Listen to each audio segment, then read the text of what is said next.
Let's pay a visit to Mark's True Crime Corner. This is not a good neighborhood. I'm scared.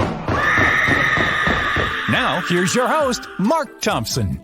He's a former mafia insider. He wrote a book which is called Conflicting Loyalties, and he has a story to tell. How about it for Aiden Gabor, everybody? My life as a mob enforcer turned DOJ informant. Aiden Gabor. Nice to, thank you. Wow. This is the real thing. He's got to disguise his voice, and we're very honored to have you with us. Courtney? Yeah, this is very exciting. Yeah. Courtney is our regular and has an abiding interest in true crime, regular reporter for and on true crime. But your story is about crime and about a connection with law enforcement. You started very young in your relationship with the mob, didn't you? Yeah, it started out where my father worked or was an associate with them, and we used to have parties together, like, gatherings where you'd have dinner and everything. As a young one, I used to get in those scuffles. I was always the youngest, but I was big. And I got into a lot of scuffles, and I'd come in and I'd actually win a lot of the fights, and I took my lumps.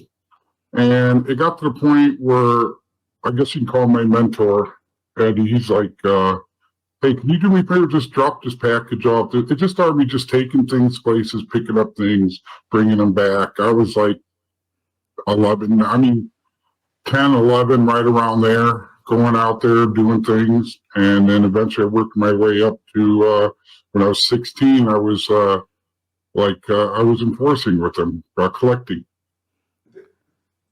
The Goodfellas window that we got on, that the Henry Hill story suggested that looking at the mob, Henry Hill wanted to be part of the mob. When you were just doing the errands that you described, you kind of eased into it, and before you know it, you were there. Did you think, hey, I want to be with these guys? They seem to run everything, or did it just kind of happen seamlessly and you didn't even realize it? I didn't even realize that. Honestly, they were just friends, friends of my father and stuff. And it just evolved, I guess, into one thing after another. I got into scuffles. I'd laugh when people were getting hurt. And they're like, there's something about this guy. His kid's got some issues, or I kind of like him, but I gave respect, and I didn't take a lot of crap from too much. He gave me respect, I gave you respect back. And that's what I learned at a very young age. Respect was everything. And there's a couple times I learned the hard way when I first started respect. Got myself knocked around for opening my mouth and getting into disagreements with the other guys in the crew. Did you end up doing any time ever with the mob? No. I was never anything with them. What happened was towards the end of it all, Eddie, the FBI was coming down on him and stuff, and he's like, I had a chance to go to school. Say, go to school. I'm leaving. You need to figure something else out. Just go. Make yourself better. Just get away from this. See what's happening to all of us. We're all going to have something. That's an extraordinary story, right, Aiden Gabor? In other words, most of the time, it's like the problem with the mob is you can never leave the mob. In this case, they said, hey, you need to go find something else to do? Yeah, pretty much, because the crew basically disbanded, I guess you could say. It was the FBI came and just started arresting everybody. And I never really got really anything until they showed up at school. And I got this like, hey, this is what we have on you. We got this on your family. We got this. We want you to do something.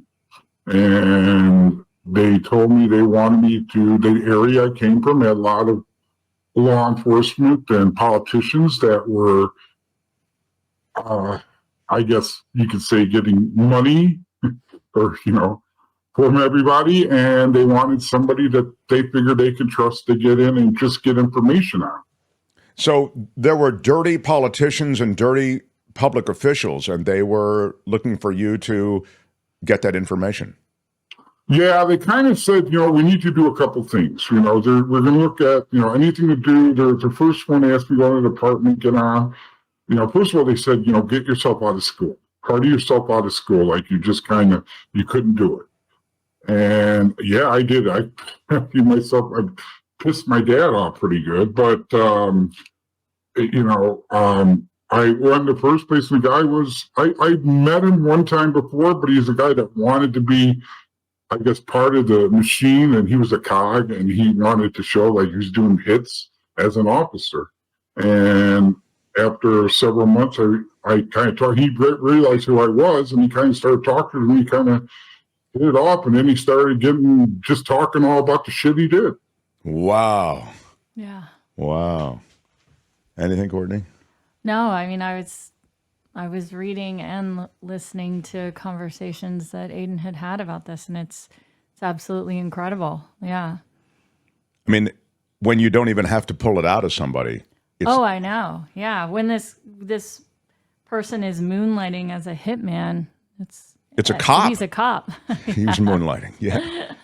Yeah, he wanted to talk about it. You could tell but he wanted somebody that he said you run with the guys, those are guys I talk to. I go, okay. Yeah, and he's like, well, what are you doing this for? I go, I got my things going on. I got stuff I'm doing. I mean, I don't really give a shit what you're doing, but that's about it. I decided to do this, and he was a drinker. And I didn't realize with all the time I started getting like that. And yeah, he just basically opened up. His wife was one that really opened up. She didn't want to have anything to do with it anymore. I think it was really eating away at her because he told her everything. And that's what I told him, pump her for the information. And they did. I mean, that's all got out. She basically turned on him. Prosecutions followed, and your relationship with the cops continued.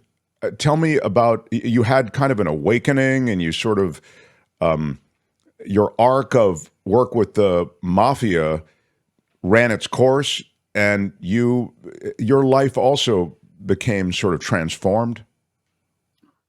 Yeah, I mean, I started, what it is when I went they wanted me to go to another department. And this was just to see what's going on.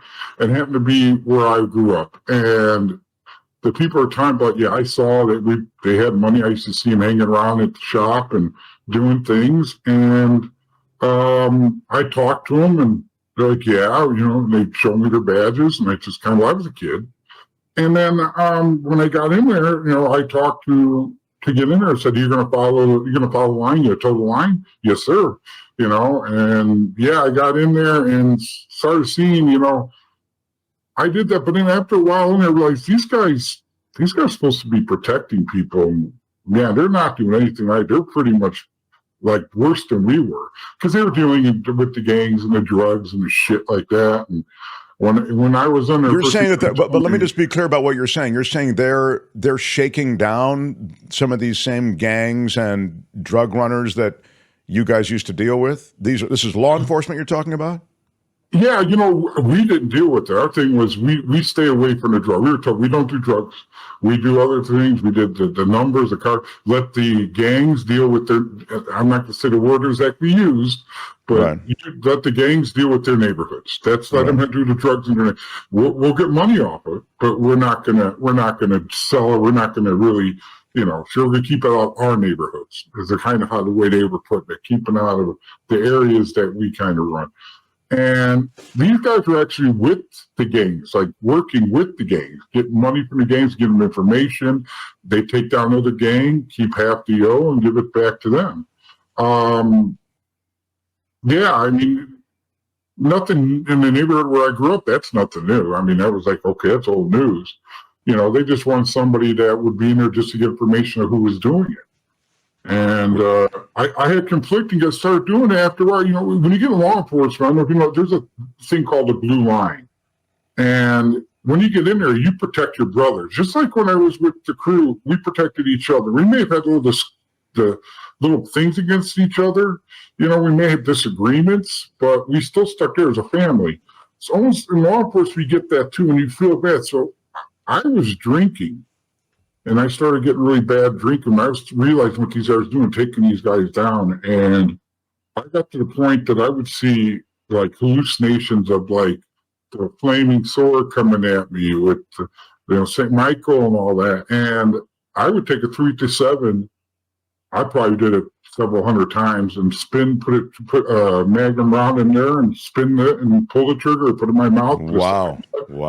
Never went, I know God was watching, it never went off. And I got to where I was stupors, or I would just get out drinking.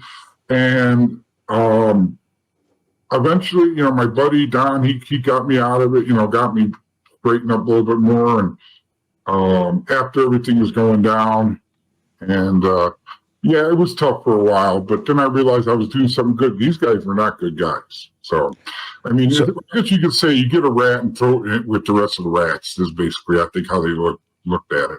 Well, rat or not, I mean, it seems what's interesting to me about your story is that it seems as though, neither side can pass the purity test, and it seems as though they're both kind of rolling around in the mud. I mean, I'm sure law enforcement would say, yeah, well, that's where everything goes down, in the mud. So if you're not ready to get muddy, then, you don't want to be in law enforcement. What you're saying is that what you witnessed was sort of corruption on the part of not only those you were going after, but many of the people who were going after them, if I understand you right. Yeah, it takes one dirty or bad police officer to make 10,000 look bad. All the good ones, you got that one. And, everybody said they got blinders on. They don't have blinders. They just don't want to know. And they put somebody in there for it. And that's what the blue line, trying to stand together, but it makes it all look bad. Sure. And then, yeah, you're taking it all down. You're doing it with the bad guys. But, like I put in the book, I've changed the names, places, and everything to protect the guilty, because there's nobody innocent. We're all guilty. I was not innocent. I did a lot of bad things. But when I was really in there doing this, I realized maybe I could do something good here. And when these guys were getting pinched and taken down, I felt good. But I still felt, I wasn't whole inside. I can't even describe the feeling I had. I mean, I still vividly see Phil putting that gun to my head and just pulling the trigger, that's a brutal place that leads you to that. Tell me quickly in our last couple of minutes, there was a religious redemption in your case, right? Yes, sir. I was sitting there, a friend of mine, Sam, he came up and he said, you know what? My buddy Don was very religious Catholic, and I grew up Catholic, and he was like, you got to look at God. There's something out there spiritually. You need something. And my wife, Sabrina, now, she was saying the same thing when my buddy Sam came in. I used to go to confessionals, and I go in there with the priest, and he's like, what did you did something. I go, no, I didn't see a thing. I didn't do a fucking thing. He's like, no, and you should. I go, no, I didn't see nothing. Nothing's going on. And he's like, get the fuck out of here. I'm sorry, but that's what he said. Get out. Just leave. Throw me out of the confessional, because I wasn't going to answer anything. And that when I was young, and I never really was religious. And then I started reading on the Baha'i faith. And my buddy Sam showed me why the Baha'i faith? Because the mafia, you associate at least this particular version, as you say, it's in church all the time with generally mainstream Catholicism, I think. Oftentimes that informs those Italian communities in terms of their religiosity. How did you get to the Baha'is? You know what? I was never very religious. I was always joked I worked for the other guy. And they never, I'd recruit for them. That's how my joke was. That's how I was anti-religion. And I just started reading. And, I found out I had ALS. So I'm like looking and I'm like, okay, I need something. So I started reading it dawned on me, because in the Baha'i faith, men and women are equal. I've always, I grew up as a mama's boy. I don't know what guy out there is not that will say they weren't the mama's boy. I was. And my mom ran the house. My dad did the yes ma'am, no ma'am to her. And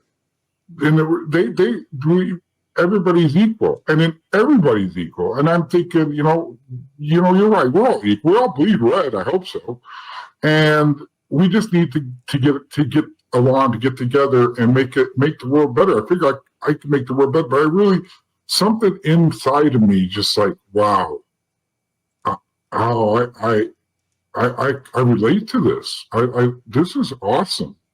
And more I read on Abdul Baha, I just, it's the youngest religion, but it's out there with all the side. We believe in God. Everybody believes in the same God. It's just we look at it differently.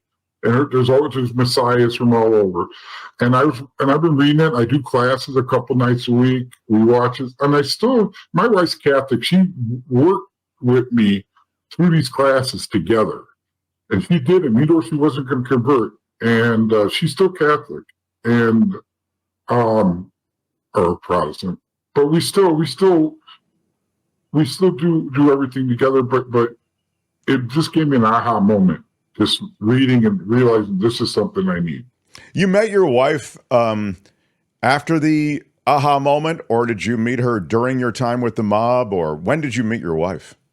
Oh, I met everything was kind of over with. Everything was going down. I was done with everything. So she met you post criminal life. Yeah. That's when Courtney met me. Yeah, post criminal life. Well, when I met her, we had a swear jar because I did swear a lot. I mean, every other word started with an F or something. And so my first month with her, I $800 in that swear jar. and nowadays, I'm keeping it close to 100 and 150 a week. Every time I say swear. I'm a little better at it. But she's you got to have that support. She supported me through everything. And she knows some of the things I did. She supported me. She's like, that's back. Let's look forward. Sure. You can make yourself better. You can make everything better. And one day you'll pay for what happens. But right now, let's just make everything better. Aiden Gabor, Conflicting Loyalties. My life as a mob enforcer turned DOJ informant. There is the book. Aiden, and of course, Aiden Gabor is a pseudonym. How did you come up with the pseudonym Aiden Gabor? It's actually a pretty good story, I think. We just like we're trying to figure out what to do, and my mom looked like Ava Gabor, and I'm thinking, all right, let's do something like that. And that's kind of how we worked on it. That's how that came out.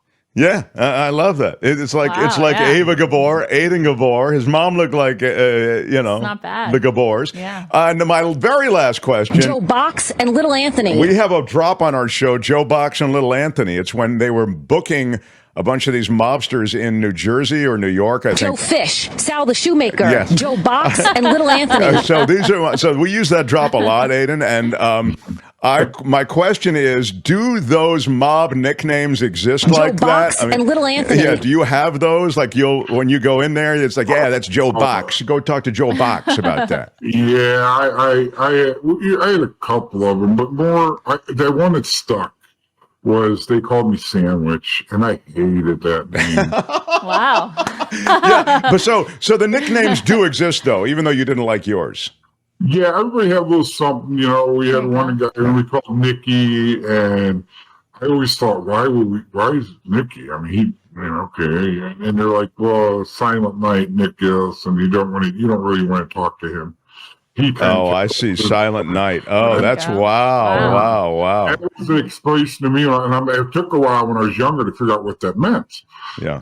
And Nick's the one that taught me, hey, always carry an ice pick. This is how you do it. You learn. He taught me the things. To this day, I'm thinking, why does this guy do this? But yeah, he pulled me aside and said, here, kid, this is what you do. And to this day, the ice pick he gave me, I still have. I still carry. Wow. My parents told me to carry cash. He's got an ice pick. Courtney's got cash. Right. I have a passport. So we all carry different stuff. Hey, good luck with the book. It's really exciting. Will you put it up there again, please? There it is. Conflicting Loyalties. My life as a mob enforcer turned DOJ informant. What a life you've had. I hope it continues in all the ways you want it to. Thanks for being part of things, Aiden Gabor.